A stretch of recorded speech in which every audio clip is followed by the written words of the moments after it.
बहन जी ने अपने जीवन में शादी क्यों नहीं की? क्या इस पर आप बात करेंगे? जी जी जी, मैं बिल्कुल बहन जी से, क्योंकि 77 की जो मुलाकात थी उस समय बहन जी और हम लगभग एक ही उम्र है, लगभग 20 वर्ष की हमारी आयु होगी। और जिस तरीके के जज्बात बहन जी के अंदर थे जो हमने देखे, 2 वर्ष वो हमारे साथ रही, तो जो एक समर्पण होता है समाज के प्रति, तो वो उनमें शुरू से ही था कुछ। और जब वो मान्यवर कांशीराम जी से मिले, तो मान्यवर कांशीराम जी के जैसा व्यक्ति जब गुरु के रूप में उन्हें मिला, तो सवाल ही पैदा नहीं होता। मैं आपको इतना बताना चाहता हूं कि मैं भी इसी श्रेणी में जाना चाहता था, लेकिन क्योंकि मेरी सगाई हो गई थी तो मुझे शादी करनी थी। साहब ने मुझे कहा कि भाई अगर आपने सगाई की है तो देखो शादी भी करो, अगर आप शादी नहीं करोगे तो आपकी बदनामी होगी, और बदनाम आदमी सामाजिक कार्यकर्ता नहीं हो सकता। इसलिए डॉक्टर सिंह आप शादी करो। और बहन जी की तरफ इशारा किया कि अगर ये कुछ गड़बड़ करे तो इसकी पिटाई करना, इसकी शादी कराइए। बहन जी मेरी शादी में शामिल हुई थी। बाम साहब के मेरे भाई बहन ही मेरी बारात में शामिल हुए थे और मेरी शादी हुई। तो शादी, हमारे भाई थे जितेंद्र कुमार जी, उन्होंने शादी नहीं की। अमन कुमार नागराज जी थे, उन्होंने शादी नहीं की। तो देखिए, अगर वास्तव में हमें आंदोलन को उच्च बिंदु तक ले जाना, उच्च सीमा तक शिखर तक हमको ले जाना है, तो देखिए त्याग तो हमको करना पड़ेगा। और बहन जी शुरू से ही त्याग की भावना से, एक लड़की, एक 20 साल की लड़की जिस तरीके के जज्बातों के साथ घर से निकल के आई, और मुझे तो वो सीन जो चौधरी चरण सिंह को उन्होंने बैठने नहीं दिया था, आज कोई सोच भी नहीं सकता कि इस तरीके की कोई हिम्मत कर सके। तो जो जज्बात उनके थे उसमें ये महक आ रही थी कि बहन जी को आगे बहुत ऊंचाई तक जाना है, और उस ऊंचाई को जो अंजाम देने का जो रोल अदा किया वो मान्यवर कांशीराम जी ने किया। और कांशीराम जी ने अपने जीवन को सफल बनाया, बहन जी ने अपने जीवन को सफल बनाया। सर ने कभी आपको इस बात पे चर्चा की या बहन जी ने, कि बहन जी इस राजनीति में कैसे एंट्री की? बहन जी ने इस बारे में नहीं, राजनीति तो मान्यवर कांशीराम जी भी नहीं कर रहे थे, वो भी बाम साहब चला रहे थे, DS4 चला रहे थे। नहीं, वो एक चलाना अलग बात है। बहन जी की एंट्री कैसे हुई, कुछ इसके बारे में आप बताएंगे? नहीं, बहन जी तो जब वो मावलंकर की मीटिंग हुई थी, उसमें जो ये इवेंट हुई थी, तो कांशीराम जी बहन जी से मिलने के लिए खुद उनके घर गए थे। अच्छा। और जब बहन जी से उन्होंने बात की, तो बहन जी तो IAS ऑफिसर बनना चाहती थी। हम लोग भी, जैसे हमारे दिमाग में तो डॉक्टर का भूत है ना, अगर हम भी उस समय डॉक्टर का भूत उतार के हम भी बहन जी के तरीके की शिक्षा को ग्रहण कर लेते, तो हमारे जीवन में भी कुछ बदलाव आ सकता था। तो साहब ने उनको कि एक IAS बन के तुम क्या करोगी, तुम्हारे तो IAS पीछे लगाएंगे। तो साहब के अंदर जो वो बोलते थे, साहब की जो सोच थी, तो उसको बहन जी ने समझा, और बहन जी ने अपने जीवन को साहब के अनुसार वो ढाल लिया। क्या बहन जी के पिताजी ने कभी बहन जी की शादी करने के लिए नहीं सोचा? देखिए, ये तो पारिवारिक मामला होता है, हर माता पिता यही चाहता है कि हम अपनी बेटी के साथ ऐसा करें। लेकिन इस बारे में मैं तो अपने पिताजी से भी मेरे विचार नहीं मिलते थे। मैं सामाजिक काम में ज्यादा रुचि लेता था, पिताजी को ये सब बुरा लगता था। इस बारे में मेरे जो गाजियाबाद के जो हमारे पिताजी के साथ के लोग हैं, वो अक्सर इस बात को कहा करते थे कि भाई तुम किनके बेटे हो? मैंने कहा मैं हरिकिशन जी का बेटा हूँ। अरे भाई, हरिकिशन जी का जीवन कैसा है, तुम्हारा जीवन कैसा है? ये तो तुम्हारा 36 का आंकड़ा है, तुम कितना समाज का काम करते हो, उन्हें तो नौकरी से ही फुर्सत नहीं है। तो पिता और पुत्र में, या पिता या पुत्री में वैचारिक अंतर होता ही है। पिता सोचते ही हैं कि बच्चों का भला करें। बहन जी से कभी चर्चा हुई कि बहन जी शादी करें? आपने कभी पूछने की कोशिश की? देखिए, हमारी तो उम्र ही एक जैसी थी जी। और हम मिशन में काम करते थे। रियली हम तो रोजाना बहुत सारी बहनों से मिलते थे, बहुत सारे परिवारों में जाते थे। तो हम ये सोच भी नहीं सकते थे, शादी होगी जिस दिन होगी माता पिता के करने से होगी। माता पिताओं के प्रति हमारी शुरू से ही निष्ठा रही, माता पिता जैसा चाहेंगे। बहन जी के माता पिताजी ने कभी प्रेशर डाला बहन जी पर? नहीं, आप दोनों एक ही परिवार एक साथ? मैं बाबूजी से मिलता था, बाबूजी मुझे बहुत प्यार करते थे। माताजी के घर भी जाता था, माताजी के हाथ का मैंने खाना खाया जाके, भाई बहनों से भी मैं मिलता था। लेकिन हमारा इस दर्द, क्योंकि 20-22 साल की उम्र थी, हम 3rd ईयर में पढ़ते थे, तो उन दिनों शादी होगी नहीं होगी इस विषय में सोचने का प्रश्न ही नहीं उठता था। क्योंकि उस समय तो जो शादी तो जो 18-20 की एज में तो हो जाती थी लड़कियों की। मेरे जो साथ के साथी थे उनकी शादी 71 में हो गई थी।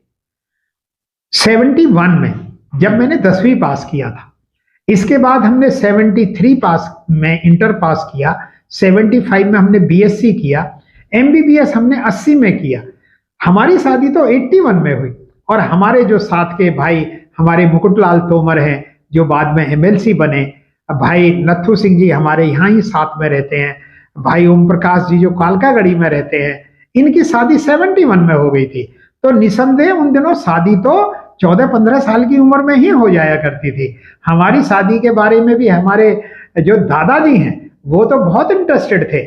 हम एक दोस्त की जो रमेश जी है उनकी शादी में हम पसौड़ा गए थे, ये शब्द मैं भूल रहा हूँ, हापुड़ के पास शादी में गए थे। तो वहां हमको भी कुछ लोगों ने कहा कि ये लड़का है, इसकी भी शादी होनी है।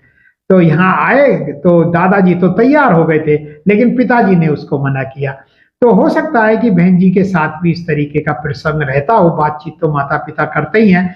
लेकिन मैं जब हम बहन जी से मिलते थे वहाँ ऑफिस में पटेल चौक में डाकतार भवन में, और अंकल जी के साथ मिलते थे, हमारे पिताजी भी होते थे, अंकल जी भी होते थे, बहन जी भी होती थी। लेकिन इस विषय पे सोचा भी नहीं था, हम सोच भी नहीं सकते थे, क्योंकि हमें तो एमबीबीएस की पढ़ाई पूरी करनी थी और बहन जी का जो सपना था उसको अपना सपना पूरा कर रहा था। तो हम तो अपने सपनों के बारे में सोचा करते थे, शादी के बारे में तो कभी कल्पना भी हमने नहीं की थी, और ना बहन जी ने कल्पना की। ये मैं पूरे विश्वास के साथ कहता हूँ, क्योंकि मेरा बहन जी के साथ में काफी आत्मीयत थी। हम एक परिवार के भाई बहन के रूप में इस तरीके का हम व्यवहार करते थे। और मेडिकल कॉलेज के अंदर भी एक हमारी बहन कुमुद वाला थी जो हमारे साथ ही पढ़ती थी। तो हम ऐसे हमारा जो एक परिवार की भी जो कल्चर होती है, हमने अपने परिवार की कल्चर को जीवन भर बनाए रखा। नहीं, मैं जानना चाह रहा हूँ जी कि बहन जी ने शादी नहीं की जी, उस समय आप लोग जो है जब मुलाकात होती थी तो 20 साल की एज थी जी। क्या कभी बहन जी के सामने ऐसा प्रकरण आया कि शादी करें बहन जी? नहीं नहीं नहीं, मेरे नोटिस में कोई ऐसा प्रकरण नहीं आया कि शादी संबंधी कोई चर्चा हो, और बल्कि आपस में भी हम कोई शादी संबंधी चर्चा किया ही नहीं करते थे। जो भी हमारा जो पत्र व्यवहार होता था वो शुद्ध सामाजिक मुद्दों पर होता था। हम अपनी स्टूडेंट्स की समस्याओं को उन्हें बताया करते थे, वो उसमें हमें बताती थी। राजनीतिक गुरु थी वो इसमें कोई शक नहीं है कि जिस तरीके का एक्चुअली एक यूथ को एक बहन संघर्षशील मिल जाए तो वो हमारे लिए मोटिवेशन थी कि एक बहन हमारी इतनी क्रांतिकारी है। हमें फक्र होता था उन पर जब हम उनके साथ रहते थे। जब पटियाला हाउस में मजिस्ट्रेट के सामने हम खड़े हुए तो उस समय वो भी थी हमारे साथ। तो जब हम जेल से छूटे तो हमें बहन जी जेल गई थी? जेल नहीं गए थे, हमको अरेस्ट किया गया था, आंदोलन से ले गए थे पकड़ के, बसों में बैठा के, फिर पटियाला हाउस में जज साहब ने हमको छोड़ दिया था सबको, फिर अपने अपने घर चले गए थे। तो ये जो उस समय का जो दौर था, एक तो उस समय का जो दौर था आज के चिंतन में और उस समय के चिंतन में जमीन आसमान का अंतर है। हम माता पिताओं के प्रति बहुत ज्यादा उस समय समर्पित होते थे। माता पिता को सारी जानकारी देना, माता पिता की मर्जी के बिना शादी के बारे में सोचना नहीं। इसीलिए तो मैं जानना चाह रहा हूँ कि जैसे प्रेशर डाला जाता था उस समय, और बहन जी 20+ की हो गई थी। मेरे नोटिस में नहीं। मैं बहन जी के बारे में दावे के साथ कह सकता हूं कि ना उनका खुद की इच्छा थी इस तरीके की, क्योंकि 2 साल का साथ लंबा साथ होता है। तो 2 साल में कभी इस तरीके की कोई चर्चा तक नहीं की गई। और अंकल जी के साथ भी मेरी हर महीने ही शायद मुलाकात होती थी, मैं ये कह सकता हूं। तो वहां हम ये सोच भी नहीं सकते थे, बल्कि हमारे पिताजी जब वो हमसे जब बातचीत करते थे तो हमारा मकसद ये होता था कि ये एमबीबीएस की पढ़ाई करनी जरूरी है, पहले एमबीबीएस की पढ़ाई पूरी करें, उसके बाद में शादी के बारे में सोचा जाएगा। तो एमबीबीएस करने के बाद आपकी शादी? हाँ जी, एमबीबीएस के बाद में जब मेरा फाइनल एमबीबीएस पूरा हो गया था उसके बाद आप राजनीति से अलग हो गए? नहीं, राजनीति ये तो 81 में शादी हुई थी, तब तक तो हम बाम सेब का पेपर मारते थे और 82 में हम हरियाणा में DS4 के इलेक्शन में भी गए थे, और 83 में कांशीराम जी के साथ साइकिल रैली पर भी हमने भाग लिया था। 84 पे हमने बहुजन समाज पार्टी के टिकट भी अशोक संत को हम ही लोगों ने दिया था, उनके कैंपेन में हम चलते थे। और जो 6 MLA के टिकट 1985 में बटे थे, महेंद्र सिंह जी, विनोद जी, ये हम सब साथी थे, हमारी टीम थी, तो हमारा ये फैसला था। एक्चुअली उस समय डॉक्टर उदयवीर भले ही हम पढ़ाई लिखाई में ठीक थे, डॉक्टर बन चुके थे, लेकिन हमारी आत्मीयता, हम विनोद भाई का सम्मान, बनवारी लाल जी का सम्मान, जितेंद्र जी का सम्मान, और जितनी भी हमारी टीम थी, चाहे वो RK प्रेमी हो, चाहे विजय सिंह जी हो, चाहे नानक चंद जी हो, चाहे धीर सिंह अंकल हो, धीरज जी हो, यानी ये जो सब लोग हैं ना, मैं आज की तारीख में ये कहता हूं कि मैं उनसे 19 हूं, मैं उनसे 21 कभी हो नहीं सकता। मैं विनोद भाई के त्याग को, जितेंद्र भाई के त्याग को, बनवारी भाई के त्याग को नमस्कार करता हूं। अच्छा, इन्होंने किसी ने शादी नहीं की थी? नहीं नहीं नहीं, ये लोग तो, जितेंद्र ने शादी नहीं की थी, जितेंद्र ने उस समय शादी नहीं की थी, बाद में जाके उन्होंने अभी शादी की, कुछ समय पहले ही विनोद भाई की शादी हो गई थी, ये इसी बीच में हुई है। कांशीराम जी विनोद भाई की सगाई में आए थे, हाँ, 81 के आसपास में उनकी शादी हुई थी। बनवारी भाई साहब की शादी पहले हो चुकी थी, उनके बड़े बड़े बच्चे थे। और ये जो हमारी जो 4 लोगों की जो टीम थी, विनोद, जितेंद्र भाई और बनवारी लाल जी, हम चारों के पारिवारिक संबंध भी बहुत मधुर थे, और आज भी हम उन दिनों को याद करते हैं। लेकिन उसके बाद में जो भी साथी हमारे जुड़े, महेंद्र जी BL वाले जो भाई हैं, ये बहुत अच्छे भाई निकले। बहन जी के परिवार में कितने लोग थे? बहन जी के परिवार में देखिए, वो जो है ना, जो बहन जी के साथ मिलना जुलना, आना जाना, वो कांशीराम जी से मिलने के बाद में खत्म सा हो गया था। जब बहन जी से मुलाकात, जब कांशीराम जी के उसमें आ गए, तो फिर कांशीराम जी के साथ ही हम ज्यादा रहते थे, उन्हीं के प्रोग्रामों में ज्यादा भाग लेते थे।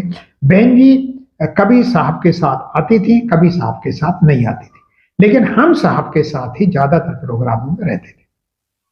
तो इसलिए जो फिर बहन जी के साथ में दरअसल संवाद तभी तक था जब तक साहब से मुलाकात नहीं हुई थी। साथियों, ये बहन जी के जीवन की वो कहानी है जो अभी तक अधूरी है, क्योंकि बहन जी ने शादी नहीं की थी और उन्होंने त्याग किया समाज के लिए।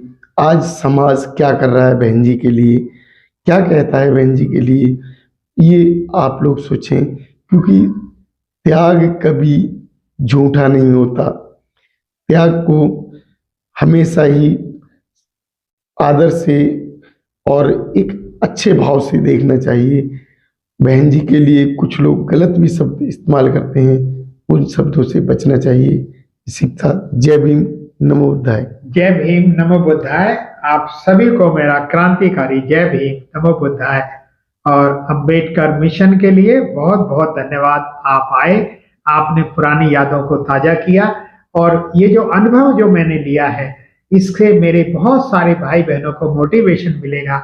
और बहन जी का जो समर्पित जीवन है, आज भी मैं ये आपको विश्वास के साथ कहता हूँ, बहन जी जिस रास्ते चली थी उसी रास्ते पर वो चल रही हैं। क्योंकि विरोधाभासी जो लोग हैं, लोग उनके बारे में कुछ भी कहें, लेकिन वो अपने मिशन पर अटल थी, अटल हैं, और वो अटल ही रहने वाली हैं।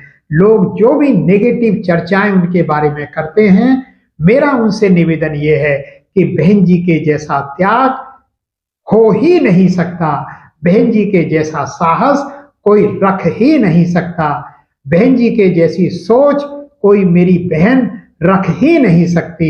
अगर कोई है तो वो आके दिखाए, तब हम उसको सलाम करेंगे। जब तक दूसरी मायावती आप तैयार नहीं करते हैं, तब तक मेरी इस बहन मायावती के बारे में कोई भी अप्रिय, अनावश्यक, बेवकूफी का शब्द बोलने से बचें। वो हमारी इज्जत है, वो हमारी शान है, वो हमारा गौरव है, वो हमारा इतिहास है, वो हमारे लिए पूजनीय है, वो हमारे लिए वंदनीय है। ऐसा मैं अपने समाज के सभी भाई बहनों से हाथ जोड़ के विनती करता हूं कि वो ऐसे सूर्य की तरफ ना थूकें जो थूक उन्हीं के मुंह पर गिरने वाला है। धन्यवाद।